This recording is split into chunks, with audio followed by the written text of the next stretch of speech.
Kepala Seksi Ekonomi dan Pembangunan Desa Cijujung Sutiman menyebutkan sebanyak 170 kepala keluarga warga miskin calon penerima BLT yang sudah dilakukan pendataan oleh pihak desa, masing-masing penerima akan mendapat bantuan uang tunai sebesar Rp600.000 per bulannya. Menurut Sutiman, para calon penerima bantuan yang didata oleh pihak desa tersebut adalah kriteria warga miskin yang terdampak COVID-19. Sebelum dilakukan pembagian kepada para penerima bantuan tersebut, nantinya akan dilakukan musyawarah kembali dengan kepala desa dan BPD agar pembagian bantuan tersebut bisa tepat sasaran. Tidak tercover oleh PKH, BPNT, terus Banrop, Banres, sama Bansos, Kemensos.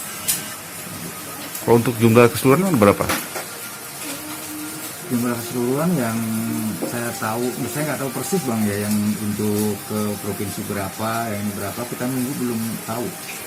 Mari kita kalau menurut pendataan kita mau banyak gitu. Dari Sukaraja, Kabupaten Bogor, Suhanda Abrizi melaporkan.